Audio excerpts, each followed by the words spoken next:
Hello and welcome to another episode of the Jack and What's up? It's Cole. podcast. Today we're gonna be doing a couple different things. Starting off, Hopeless Nightmare, the scandal, the cheat, the fiasco. Then we going over it from both sides and giving our takes. Yeah. So this is going to be, I guess, part one of two of the recording that we're going to do today, but we're going to discuss the cheating scandal. Um, this is something that Jack brought to my attention, and I had casually perused over this on social media, so I'm glad that we're touching on it. Um, because it's good to bring attention whenever things like this happen, just to spread awareness, just because it's always important to I don't know, be aware of these things in your community and not necessarily let them just slide under the rug. Um, so for the purpose of that, we're just gonna be transparent. We're gonna go over it. And at that, Jack, do you just kind of want to give an overview of what's going on before we dive into the article, or if you just want to start reading, or I can. Yeah, so basically, I just want to point out this is the reason that I thought this was important to talk about was you need to understand that you have to watch your opponent. We give our opponents a lot of credit, a lot of trust, benefit of the doubt, but you got to watch their game. You don't just watch your side of the field. You got to make sure that when they cast spells, they pay for those spells. To use the correct mana, the correct types to pay for those spells. And this is an example of somebody who wasn't fully aware of what their opponent was doing. Yes, there's mitigating factors, but like it's one of those things where it's really hard, but you have to even if you're at a high level, even if you're going into turns, you have to slow down. You have to be aware of what's happening, and yeah, you have to make sure that you're watching your opponent. Don't let your opponent cheat in any way because your opponent will sometimes try. You'll run into those people who are trying to get edges on you and you have to call people on stuff. If you don't call them on it, then they get to do whatever they want, and then you're not playing Magic. You're Mhm. playing their game. For sure. Absolutely. So yeah, I guess we should just kind of roll into it. Julian Corfine posted this Google Doc from an Atlanta. Let's see, what is this that they're playing here? Strangely, around six. I suppose it's just the RCQ that he's outlining there. So let me just get into it. It says, as an aspiring pro player, I was ecstatic at the announcement of the return of GPs, more chances to make the PT. My preparation for the Spotlight Series Atlanta started over 2 months ago with my team SpiceRack.gg, and my coach, good friend Nathan Stoyer. But in over 30 hours a week with countless 2 a.m. testing sessions, and finally settled on a rule list that I was extremely confident in. All this to say, like many others, I worked really hard to get a good result in Atlanta, playing the game that I love. My weekend started strong with a 5-0 in the Friday RCQ. Saturday's main event started off strangely, however, losing round 1 to Toxic, of all things, but we play on. After 5 rounds, I was 4-1. Round 6, I paired into Nicole Dubin, someone I knew well enough and respected as a player. My Gruul Aggro versus her Esper Pixie. There you go. So that sets the stage. That kind of gives you the background information for understanding where we're at. Jack, you want to start reading from there? So game one was a back and forth, but I started to fall behind, and ultimately things were not looking good. In the final turns, I drew a card for turn and scratched my head, as I was thinking if I had any outs, but before I could do anything, Nicole quickly drew for her turn. I was confused, but I had the wherewithal to say, wait, wait, wait, I'm not passing. We called for a judge, who ruled that it was a miscommunication, and Nicole had looked at an extra card. Nicole appealed the remedy of me choosing a card from her hand to be shuffled back in, as the other card in her hand was known from being previously bounced with a pixie.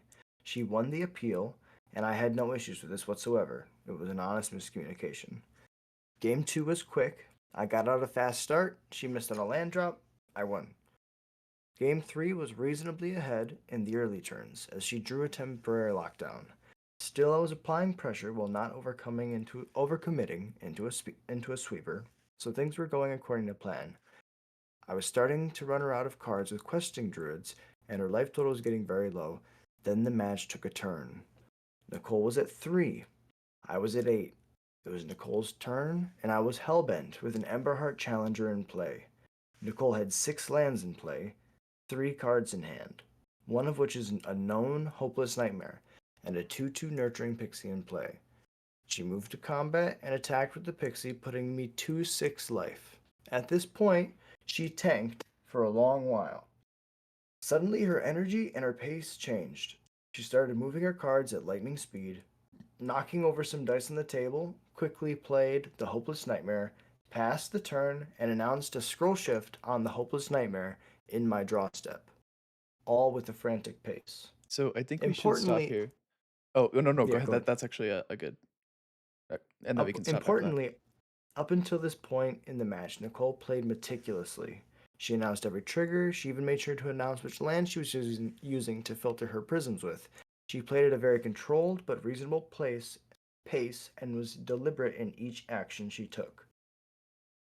Okay, so I think that it's important to stop here and just kind of identify that if what Julian is saying is correct, this is for me the biggest tell that someone is aware of the decisions that they're making whenever you see a sudden change in behavior. So I just wanted to outline that. If anyone missed it, this paragraph here, this last one is just to kind of outline that it's different from the last two games that he played against her. You'll see as the article goes on that they are really really late into this third game.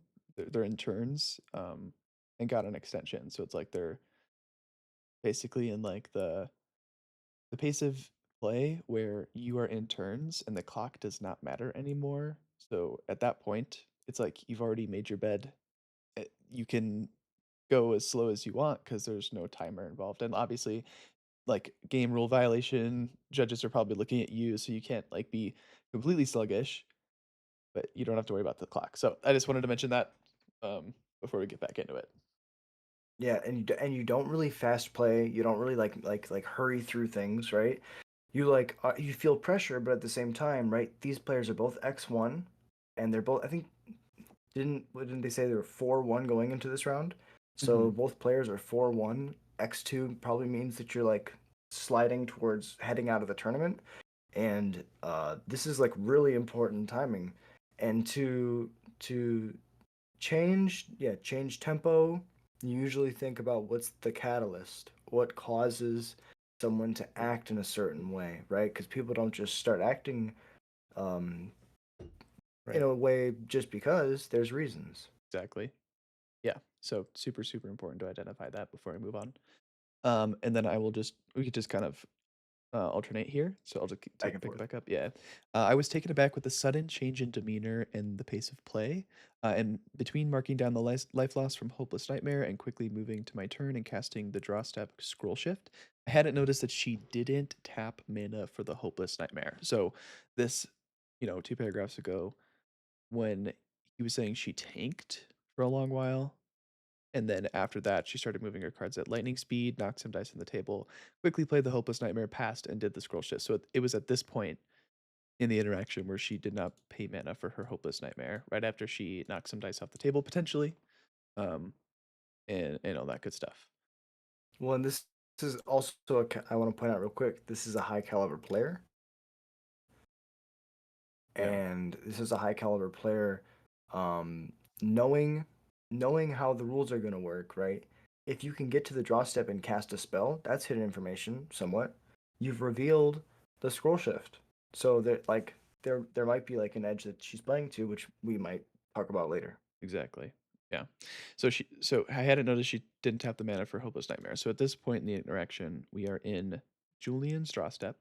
She casts scroll shift on the Hopeless Nightmare. He's got one card in hand. So here we are.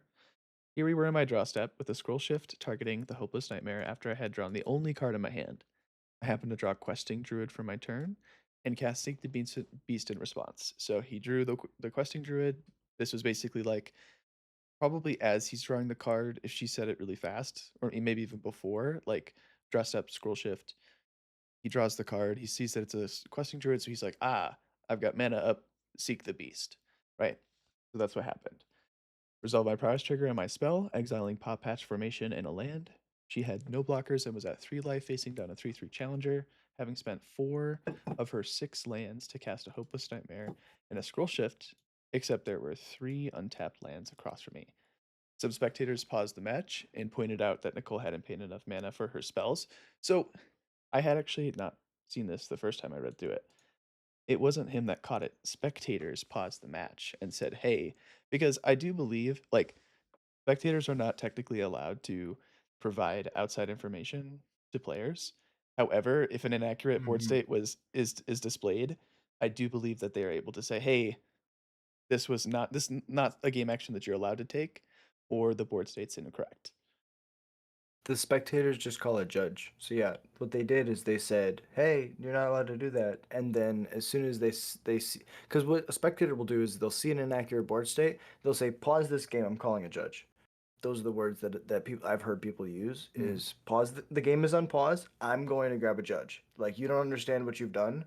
I'm gonna go fix this. right. And that's the best way for a spectator to do it is not act like, oh, I'm the judge. And be like, hold up, something's wrong. I can't explain to you in the right terms what is wrong. I will grab somebody who will. And then the judge walks over and goes, oh yeah, simple thing. Let's fix this.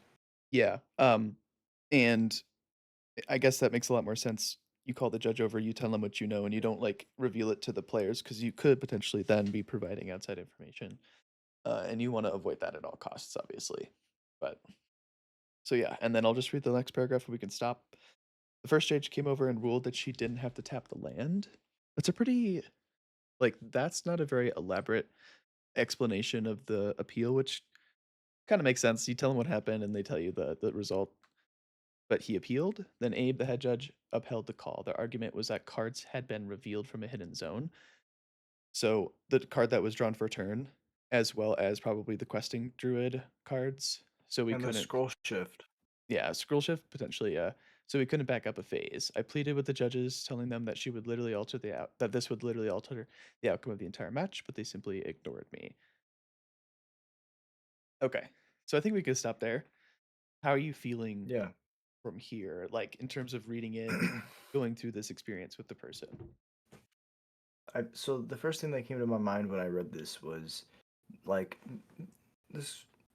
Say the person who got cheated, playing Gruul, or say the Gruul player. The Gruul player pointed out how this was a caliber player, pro tour caliber player, someone who respected in the Magic scene, and so probably has interacted with hidden information calls before. Yeah. Right. The first thing that sprung into my mind was um, three cards in hand, one hopeless nightmare, and then we end up finding out that it's two scroll shifts.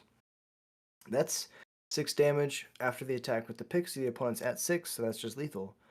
But the opponent might have just tanked and gone, well, I can't just cast 7 mana's worth of spells like right now. My opponent will say you don't have enough mana.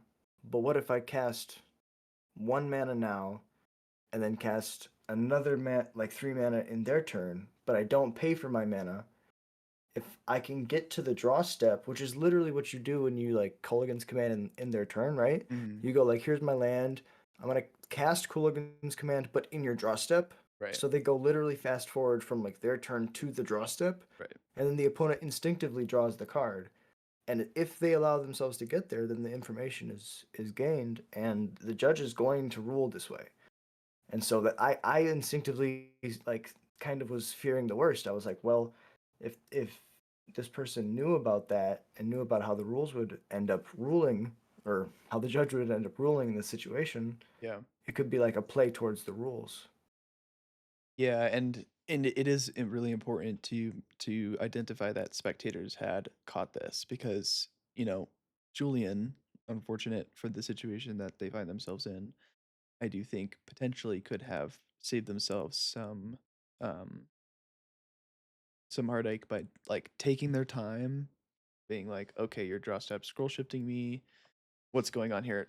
I will say that I totally empathize, and I think it's like the most human thing to do ever when you get draw stepped, discard. Like it happens so infrequently, but it feels so bad. And you're like getting like draw step, discard your card for the turn. That I understand when you have a play in response, it's like, yes, I just want to do that as quickly as possible. So it definitely feels like it's Yeah. a perfect storm, even if Nicole didn't intend to cheat, which I think is not necessarily the consensus that we're coming to here. Um, Even if that was the case, I think that a lot of heartache could have been saved by just slowing down and remaining at that deliberate pace, even if we were 20 minutes negative into the game match timer. But yeah. Um, so let's keep reading. You want to pick up from there? So yeah, um, at this point it appeared to me that I still had lethal. I attacked with a challenger, and Nicole cast the other scroll shift, targeting the temporary lockdown, which I had to paw patch formation in response, unlocking a blocker and some card draw effects, allowing her to untap and kill me. Nicole is a Pro Tour player. This is what I was saying. Nicole is a Pro Tour player and a very good Magic player. She tanked on her turn for an abnormal chunk of time, and if her hand was Hopeless Nightmare, Scroll Shift, it's reasonable to assume that she calculated the lethal line and determined that it just cost one too many mana. With me on 6 life, it would make no sense not to just play Hopeless Nightmare and blink it twice, thus ending the game. Yeah, If there was a mana for anything, or if there was mana for all of that. right. Even with that bad judge call, there was still an opportunity to make things right, which I clearly brought to her attention. She could tap the land or just concede when dead on board. Instead, she chose to use the erroneous extra mana to stay alive, untap, and kill me, then say an apology. And I'm not gonna. I was gonna say the rest. I think is like opinion of the writer, which is totally fair, and he's a little bit frustrated. He's definitely frustrated. Yeah. I would be very frustrated too. Um, he did end up 7-1-1 in the 10K, which is like the dream, Yeah. right? Like you get someone who like uses all of like the angle. That's what this feels like is angle shooting. At the Mhm. end of the day, right? It's This worse is than angle somebody shooting. It's like angle shooting can be considered legal, and this was a very clear and blatant cheat. And again, he made it really clear to her that she could tap the land or concede, which if I was in that place, I know for a fact that I would be like, "Oh, yes, let me make the board state right." Because if the entire match is gonna be like, "You've built this castle on a foundation of lies," and it's just like the the very clear backlash and consequences that Nicole is now gonna have to live with because they decided not to just make it right, which is such a simple and easy thing to do, like, just tap the obviously, land. it's not it's you're in high stakes, you really wanna make the most out of the tournament that you paid money for, so I can sympathize with that, but in terms of, like, I don't have any empathy for being like, "I'm gonna take advantage of the situation," even after, like,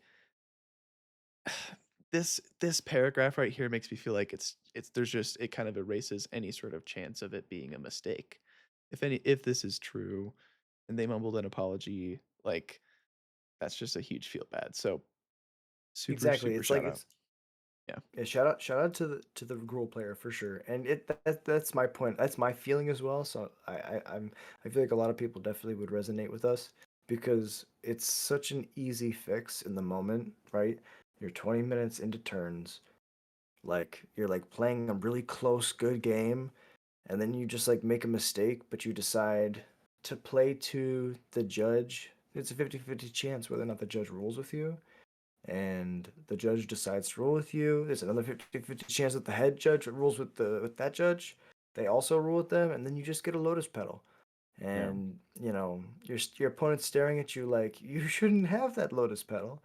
And then instead of just being like, "Oh, you're right. Actually, I don't have a lotus petal," Which you means I go, lose "No, this actually, match, like, yeah." very simply. Yeah, Which and magic psychology, right? It comes down to, does my opponent deserve my respect, or is this win the most important thing? right. Right? And I think that if Magic is about the gathering, then in that spot we're supposed to say, "Hey, the game states that I'm not allowed to do this. I would win this match, Yeah, but I'm not going to. Good game. I respect you. You deserve to win just as much as I do." Instead of I deserve to win, I deserve to win, and right. because I deserve to win, I'm gonna take this lotus petal. Yeah, and how silly of like, I understand it's a 10K, but how silly to feel so, like, obligated to cheat in a card game. Like, come on. Like, there's infinitely Literally, more lucrative ways to spend your time. If you're gonna spend your time playing a card game, I expect you to at least bring those simple, you know, respect-based, like, character traits that come with, like, spending time with friends at a board game. Like, you wouldn't sit down with a friend who you know cheats at the board game at board game night. you would say, "Hey, I know you're a dirty line cheater, you can just sit this one out." Like, you've ruined it for yourself, and I Or go to somebody else's house. yeah, exactly. So, really shout out great job, Julian. Good luck in Portland. Way to Powering through it. yeah, way to power Yeah. through, like, I know I would be shaken up and probably would not be able to finish the tournament. So really good job getting through that. I do think that reading Nicole's statement is important as well because she did post one on something. Looks like maybe it might have been um oh, these are Safari widgets. I'm not sure. Um, but yeah, this is her statement here.